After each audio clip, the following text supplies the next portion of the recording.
मानस में एक जगह कालनेमी भी कथा कहता है। कालनेमी जानते हो कौन? रावण का एक राक्षस है, साधु बनकर के बैठा है हनुमान जी के रास्ते में। जब हनुमान जी संजीवनी लेने जा रहे हैं, संजीवनी बूटी लेने के लिए चले, तो रावण ने एक राक्षस को भेज दिया।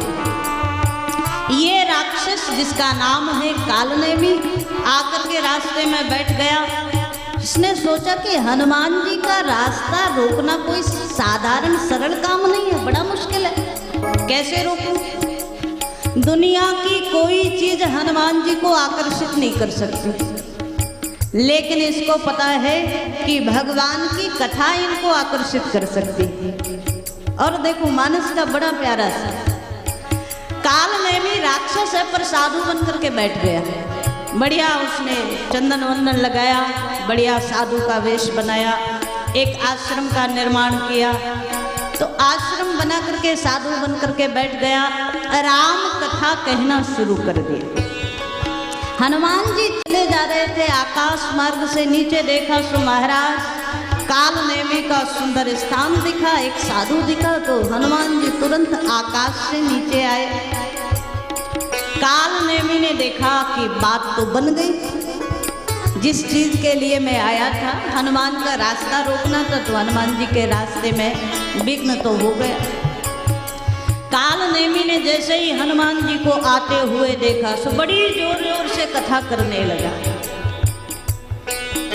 और मानस में ये प्रसंग आप पढ़ें तो बड़ा आपके लिए सुंदर संकेत है, सूत्र है।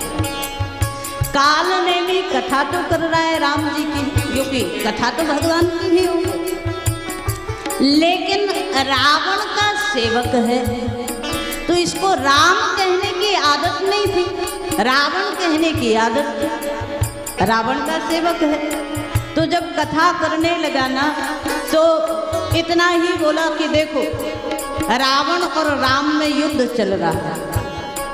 हनुमान जी ने कहा ये तो बड़ा ज्ञानी है महात्मा कोई, अभी क्या हो रहा है ये भी इसे पता है। सो हनुमान जी और अत्यधिक निकट आए और इसने कहना शुरू किया। पर जब बोलने लगा तो बोलने की शैली देखना, पहले रावण का ही नाम निकला, राम जी बाद में।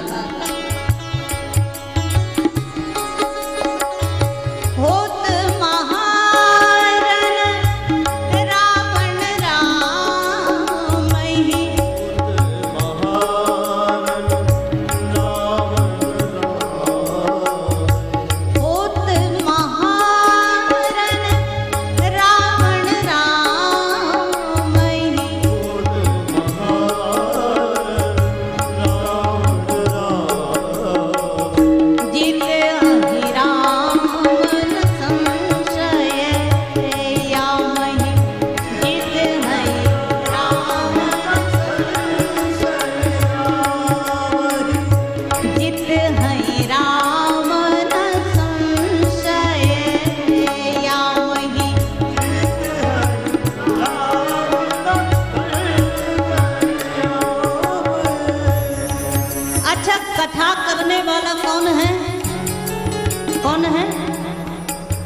रावण का सेवक है, तो भले ही साधु बन गया हो, नकली साधु।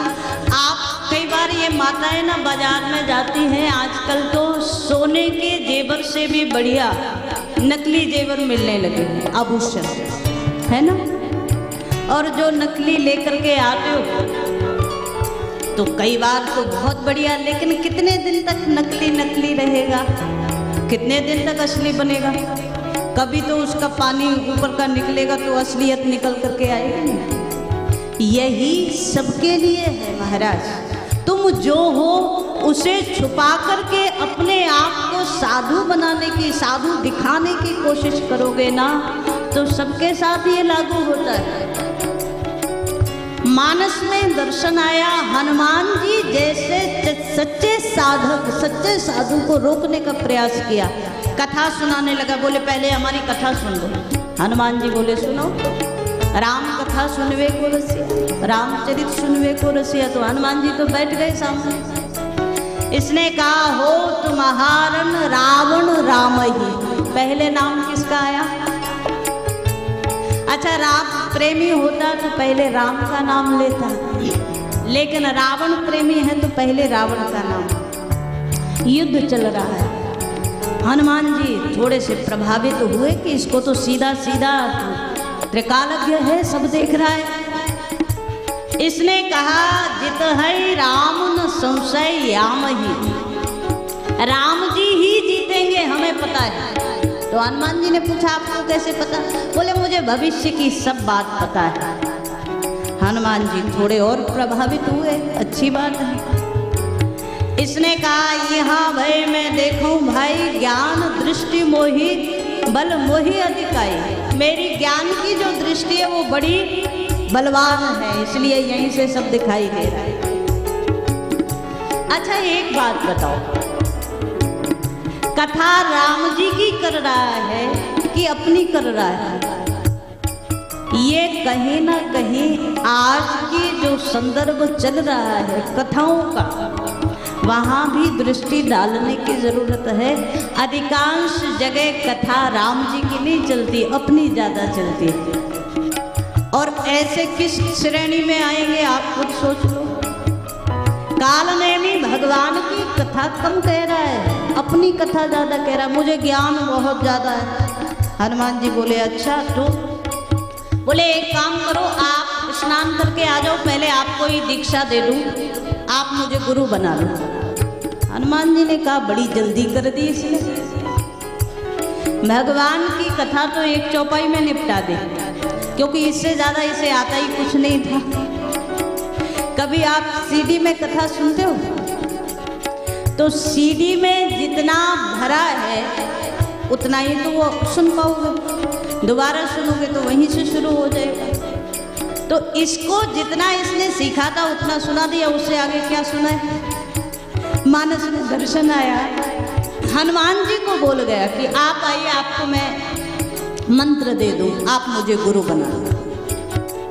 बाद में कथा आती है, हनुमान जी जब गए स्नान करने तो किसी मगरी ने चरण पकड़ लिया और हनुमान जी के स्पर्श से वो दिव्य रूप में आई। उसने कहा कि ये कोई संत नहीं है, ये रावण का भेजा हुआ राक्षस है। हनुमान जी तुरंत आए। हनुमान जी बोले गुरुजी पहले दक्षिणा ले लो, बाद में आपसे मंत्र लेंगे। कालनेमी ने कहा नहीं नहीं, पहले मंत्र होता है, बाद में दक्षिणा, गुरु दक्षिणा बाद में दी जाती है।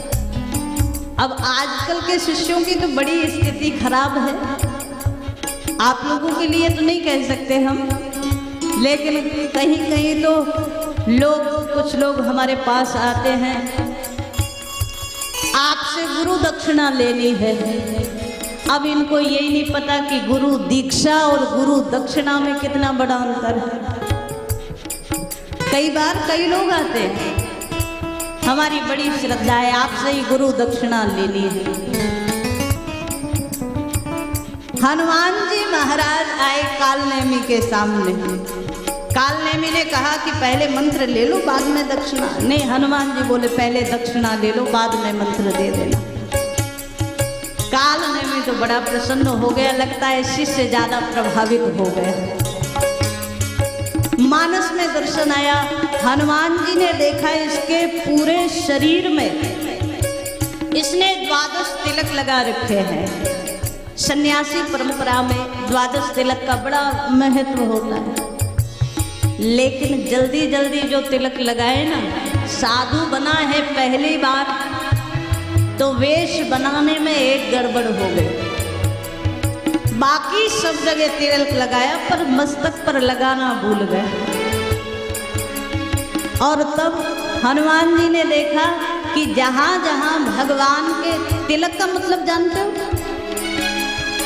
जब वैष्णव तिलक की बात होती है तो आसपास जो श्वेत लगाया जाता है वो भगवान के चरणार बिंदों का प्रतीक, भगवान के चरण चिन्हों को हम मस्तक पर धारण करते।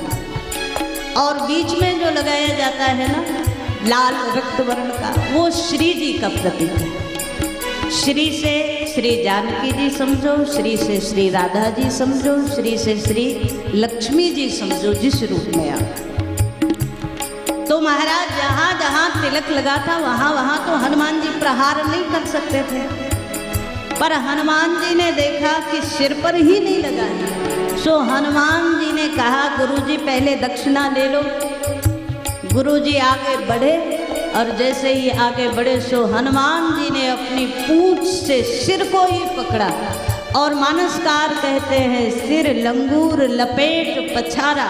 हनुमान जी ने इसके सिर को अपने पूंछ में पकड़ करके कई बार आकाश में उछाला और जैसे ही पृथ्वी पर पटका सो एक ही बार में राम नाम सत्य हो गया।